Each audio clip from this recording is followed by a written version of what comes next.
Let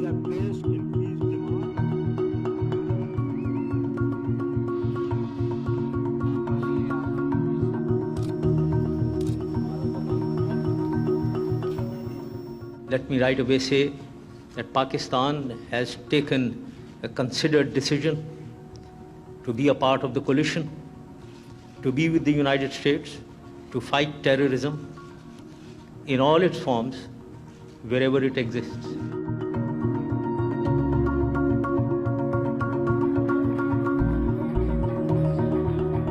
नाजरीन, सबसे पहले पाकिस्तान का नारा लगाने वाले और मीडिया को आज़ादी देने वाले और निजी चैनल्स को तरक्की देने वाले दोस्तों के दोस्त और एक बहुत ही डायनामिक शख्सियत के मालिक, ना डर बेबाक, और हम इनको मारेंगे अंदर जाके भारत को, ये नारा लगाने वाले परवेज़ मुशर्रफ। जी हाँ, रिटायर्ड जनरल परवेज़ मुशर्रफ तवील अलालत के बाद 79 ईयर की उम्र में इंतकाल कर चुके हुए हैं, जो कि इस दुनिया में नहीं रहे। पाकिस्तान की सलामियत का मामला हो, इसमें कोई शक की दूसरी गुंजाइश नहीं है कि परवेज़ मुशर्रफ ने हमेशा ही पाकिस्तानी होने का, सच्चे पाकिस्तानी होने का सबूत दिया है। नवाज शरीफ ने जब उनको 1998 में आर्मी चीफ मुकर्रर किया और कारगिल जंग में उन्होंने दुश्मनों को भगाया, सियासी एतबार से देखा जाए, जैसे मैंने पहले कहा कि मुशर्रफ साहब के हाथों जो आइन था वो पमाल हुआ है। हमेशा तारीख उनको इस मामले में माफ़ नहीं करेगी।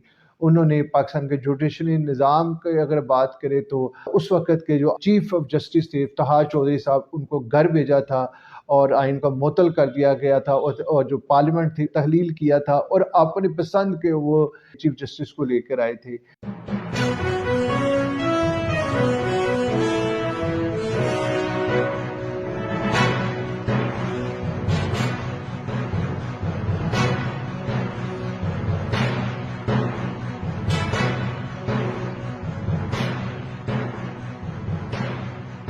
बिस्मिल्लाहिर्रहमानिर्रहीम। इब्तिदाई रब्बे जलील के बाबरकत नाम से जो दिलों के हाल बेहतर जानता है, देखती आंखों सुनते कानों को शाहिद मियाँ का सलाम। एक नए वीलॉग के साथ आपकी खिदमत में हमेशा की तरह हाजिर हूँ। नाजरीन, सबसे पहले पाकिस्तान का नारा लगाने वाले और मीडिया को आज़ादी देने वाले और निजी चैनल्स को तरक्की देने वाले दोस्तों के दोस्त और एक बहुत ही डायनामिक शख्सियत के मालिक, ना डर बेबाक, और हम इनको मारेंगे अंदर जाके भारत को, ये नारा लगाने वाले परवेज़ मुशर्रफ।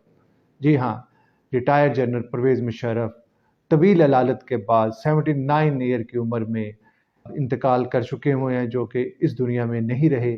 इन्ना लिल्लाहि व इन्ना इलैहि राजिऊन। नाजरीन, परवेज़ मुशर्रफ की अगर बात करें तो आज का मेरा ये स्पेशल वीलॉग जो है, स्पेशली उनको ट्रिब्यूट पेश करने के लिए कोशिश करूँगा। हर एक जो लीडर आता है वक़्त के मुताबिक उसके फ़ैसले अच्छे होते हैं या बुरे होते हैं, लेकिन वो तो वक़्त ही बताता है, वो तो तारीख़ ही बताती है। वो तो उस तारीख़ का जो मौख़र है, जब लिखता है वो अपने हरूफ में, तो उसकी कलम कहाँ तक सच्चाई बयान करती है ये भी तारीख़ ही बताएगी। लेकिन परवेज़ मुशर्रफ का जो दौर था वो बहुत ही एक सनसनीखेज़ जिसको कहेंगे, उस सियासत में 1999 से लेकर 2009 तक ऑलमोस्ट 9 साल परवेज़ मुशर्रफ साहब इक़्तिदार में रहे। और ये नशेब व फराज की जो कहानी है, आज मैं उसके ऊपर बात करने की कोशिश करूँगा।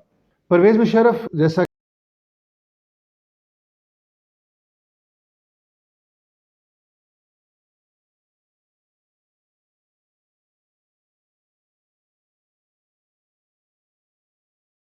हकीकी से जा मिले हैं।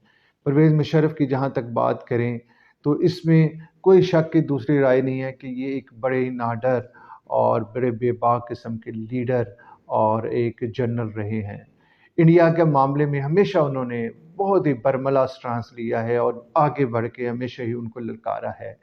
चाहे वो कारगिल का मामला हो, चाहे वो कि पाकिस्तान की सलामियत का मामला हो, इसमें कोई शक की दूसरी गुंजाइश नहीं है कि परवेज़ मुशर्रफ ने हमेशा ही पाकिस्तानी होने का, सच्चे पाकिस्तानी होने का सबूत दिया है। वो बात अलग है कि हमारे मुल्की मामलात उनके दौर में क्या थे, और कुछ फ़ैसले जो होते हैं, हमेशा जो इक़्तिदार में इंसान होता है और उससे 100% कुछ नहीं होता। फैसले अच्छे या बुरे होना वो चीज़ दूसरी बहस है। यकीनन उनसे बहुत सारे फैसले गलत भी हुए हैं, लेकिन अगर मैं बात करूँ उस वक़्त के माशी दौर की, तो मेरे नज़दीक वो पाकिस्तान का सदर अयूब के बाद एक गोल्डन एरा है। एक ऐसा वक़्त था जिसमें पाकिस्तान की मजमूई ग्रोथ बहुत ज़्यादा हो रही थी, जबकि पाकिस्तान के 2003 से 2006 के दरमियान अगर हम तरक्की की शरह करें तो 5.78 और 5.9% थी, जो कि मैं समझता हूँ मजमूई तौर पे पाकिस्तान की एक बहुत अच्छी ग्रोथ थी। पाकिस्तान में 12 अरब डॉलर की ग्रांट मिली थी उस दौर में पाकिस्तान को अमेरिका से। वो किस मद में मिली थी वो भी बहस एक अलग है, लेकिन आया तो पाकिस्तान में था, पाकिस्तान के लिए उन्होंने सर्व किया था। परवेज़ मुशर्रफ के थोड़ा सा मैं पहले उनका माजी बता दूं, फिर मैं उनके जो फतूहात थी और जो उनसे अच्छे फैसले भी हुए, जो उनसे बुरे फैसले भी हुए। उन्होंने एक बहुत बड़ा तारीख में एक ऐसा भी सानका उनके हाथ से हुआ है जो हमेशा याद रखा जाएगा। एक आमर के तौर पर भी उनको कहा जाता है, लिखने वाले उनको आमर भी कह रहे हैं।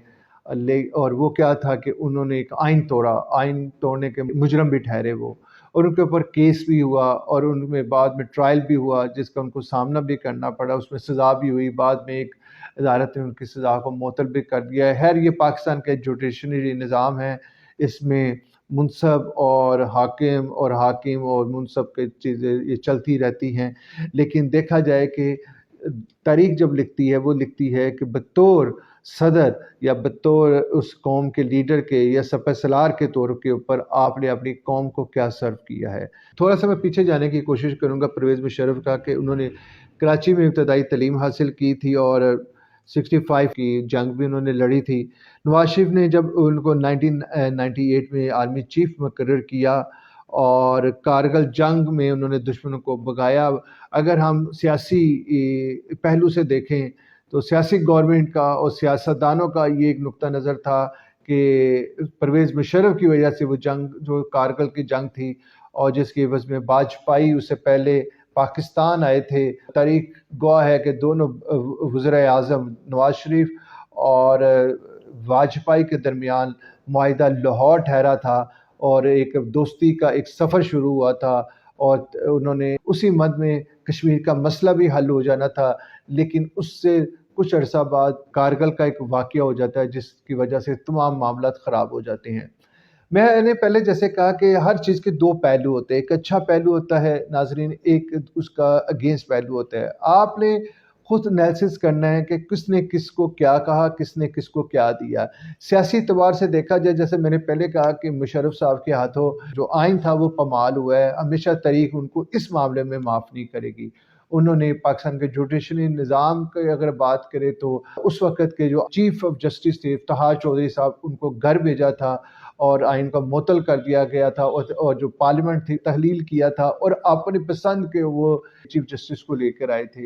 ये सारी चीज़ें अपनी जगह पर, लेकिन अगर हम पाकिस्तान के बाहर की बात करें तो उन्होंने हमेशा, मैं एक बात कहूँ आपको, पाकिस्तान का मुकदमा जो है नेशनली और इंटरनेशनली वर्ल्ड के सामने, दुनिया के सामने उन्होंने पाकिस्तान का मुकदमे को बड़ी अच्छे तरीके से लड़ा है, इंडिया के सामने लड़ा है और हमेशा इंडिया को ललकारा है। और यही काफ़ी नहीं है, वार इन टेरर उसका वो हिस्सा रहा है पाकिस्तान, और मुशर्रफ के दौर में भी था और वो डार्लिंग भी रहे हैं यूएस के, इसमें भी कोई दूसरी राय नहीं है। लेकिन उनके दौर में तरक्की ज़रूर हुई है। पाकिस्तान को मैंने जितना तरक्की उनके दौर में देखा है, शायद उनके बाद आने वाली जमहूरियत, जिसको हम नाम नहाद जमहूरियत कहते हैं, जिसमें बहुत सारे दौर भी आए हैं, लेकिन उसमें हमने वो तरक्की नहीं देखी। मुशर्रफ साहब एक अपने इंटरव्यू में कह भी चुके हैं कि मुझे पाकिस्तान से बाहर ले जाने में राहिल शरीफ साहब का बड़ा हाथ था, उन्होंने मेरी फेवर की थी, मदद की थी, मैं पाकिस्तान से बाहर चला गया। जब वो पाकिस्तान से बाहर गए तो आपको पता है कि एक वक्त ऐसा भी था कि सेठ वकार ने उन फैसला सुनाया था, वो भी तारीख का एक हिस्सा है। लेकिन अब परवेज़ मुशर्रफ इस दुनिया में नहीं रहे। उनके जाने के बाद मेरा अपना ख्याल है कि उनको एक अच्छा दलेर जनरल के तौर के ऊपर ज़रूर जाना जाएगा। लेकिन अगर दूसरी बात सियासत की बात करें तो शायद ये जो खेल है ये सियासतदानों का ही है। मैं उनको दूसरी तरफ से क्रिटिसाइज़ इसलिए भी करूँगा कि वो अगर सियासत के एतबार से देखें, जमहूरियत के एतबार से देखें, तो वो एक आमर भी थे। انہوں نے شب خون مارا تھا اور انہوں نے ملک کی جمہوریت اور ملک کے وزیر اعظم تھے ان کو گھر بھیجا تھا. ہم اس چیز کو سپورٹ نہیں کرتے، لیکن میں نے دوسری طرف یہ کہا ہے کہ مجھے چونکہ ایک اچھا میسیج دینا ہے، سافٹ امیج کے لیے ہمارا کام ہے. ہم پرویز مشرف کو سلوٹ کرتے ہیں ان کی اعلیٰ خدمات کے اوپر جو انہوں نے پاکستان کے لیے ہمیشہ سے سر انجام دی. میرے اگلے ویلاگ آنے تک ان کا نماز جنازہ پاکستان میں ہو چکا ہوگا اور کراچی میں ان کی تدفین ہوگی پرویز مشرف کی، اور ان کی خواہش کے مطابق یہ سب کچھ کیا جا رہا ہے. پاکستان آرمی کے وہ ایک سپہ سالار تھے، یقیناً پاکستان آرمی اس کے اوپر ان کو خراج تحسین پیش کریں گی ان کی خدمات کے اوپر، کیونکہ ان کے لیڈر تھے وہ. اور میں سمجھتا ہوں سیاسی قیادت کو بھی کرنا چاہیے. پرویز مشرف کے وہ دوست جو ان کے ساتھ کبھی ہوا کرتے تھے انہوں نے نگاہیں پھیرتے ہوئے کچھ زیادہ دیر نہیں لگائی تھی ان سے جب وہ اقتدار سے ہٹے تھے، تو لیکن انہوں نے بے وفائی کی تھی جن کا شکوہ پرویز مشرف اکثر اوقات کہا بھی کرتے تھے. اگر ہم پرویز مشرف کے تھوڑے سے آگے نکلے تو میں آئی ایم ایف کا ذکر یہاں پر کرنا ضروری سمجھوں گا. ناظرین، اس وقت آئی ایم ایف کے جو معاملات ہیں وہ ابھی بھی جو کہ تو ہیں. آپ کو پتہ ہے کہ کڑی شرائط پاکستان کے اوپر لگ رہی ہے. پاکستان کو بہت زیادہ معاشی طور پر مشکلات کا نہ صرف سامنا تھا بلکہ آنے والے دنوں میں مزید اس کو شاید اس سے کس طرح سے نکلنا ہے شاید اس کا حل ابھی تک نہیں ملا. ابھی تک وہ تمام پرومسز جو آئی ایم ایف کی طرف تھے، جو ان کی شرائط تھی، اس کے اوپر تو پاکستان لبیک کہہ رہا ہے، جس کا کل اظہار مریم نواز شریف نے بھی کہا ہے کہ ہم چاہتے ہوئے بھی پاکستانی عوام کو کوئی ریلیف نہیں دے پا رہے کیونکہ آئی ایم ایف کی کڑی شرائط ہے. اور اس کا یہ اونٹ اب کس کروٹ بیٹھے گا ابھی کچھ نہیں کہا جا سکتا. ابھی اس کے اوپر کوئی ڈیل کمپلیٹ نہیں ہوئی. میرے اگلے ویلاگ میں اس کے اوپر خاص بات کروں گا آئی ایم ایف کی جو شرائط لگنے جا رہی ہے، اس کے اوپر عام انسان کے اوپر کیا فرق پڑے گا اور آنے والے دن کیسے ہوں گے اور مہنگائی کس تناسب سے بڑھے گی، اور اس سے مزدور ہو یا عام آدمی ہو یا میڈوکر ہو یا مڈل یا لوئر مڈل کلاس ہو، وہ کس کیفیت اور کس مالی مشکلات کا شکار ہوگی، یہ میرے اگلے ویلاگ میں دیکھیے گا. فی الحال آج کی بات جو تھی وہ مشرف صاحب کو ایک خراج تحسین پیش کرنے کی تھی. میرے اس ویلاگ سے کافی میرے کولیگز اختلاف بھی کریں گے، جو ان کو آمر بھی کہہ رہے ہیں، جو ان کو آئین توڑنے والا بھی کہہ رہے ہیں. میں نے ساری باتیں کی ہیں وہ اپنی جگہ ٹھیک ہے، لیکن میں یہ بھی کہہ رہا ہوں کہ ہمیں بطور ایک قوم دیکھنا چاہیے کہ ان کے کچھ اچھے اقدام میں تھے. انہوں نے غریبوں کے لیے بہت اچھا کام کیا. ریسکیو جیسی سروس انہوں نے پاکستان میں متعارف کرائی. ان کے ہی دور میں نیشنل اسمبلی میں خواتین کو نمائندگی دی گئی، تناسب سے ان کی جو سیٹیں تھیں زیادہ بڑھائی گئی. یہ انہی کا دور تھا. یہ انہی کا دور تھا جب میڈیا جو اتنا آزاد میڈیا ہے، جس کو کہا جاتا ہے بہت آزاد میڈیا آج، اور جتنی چینلز کی بھرمار ہوئی، جتنے ڈیجیٹل چینلز کی بھرمار ہوئی، جتنے اخبارات کی بھرمار ہوئی اور لائسنس ملے درا در، ٹھیک ہے، وہ انہی کے دور میں تھے. اور ایک وقت ہم نے یہ بھی دیکھا ناظرین کہ وہی چینلز، وہی اخبارات اور وہی میڈیا پرویز مشرف کی پالیسیز کے اوپر تنقید کرتا ہوا بھی نظر آیا. لیکن ان کا دور ہمیشہ میں سمجھتا ہوں کہ اچھے حروف میں بھی لکھا جائے گا، باوجود اس کے کہ بھی انہوں نے آئین توڑا. وہ چیز ایک اپنی جگہ پر موجود رہے گی. لیکن پرویز مشرف صحیح معنوں میں ایک پاکستان سے پیار کرنے والا سپہ سالار تھا، جس کو میں پاک فوج کی طرف سے بطور پاکستانی ان کو میں سلام پیش کرتا ہوں. مائی اوپینین ود شاہد میاں کے اس ویلاگ کے ساتھ مجھے اجازت دیجیے. پاکستان زندہ باد، پاک فوج زندہ باد.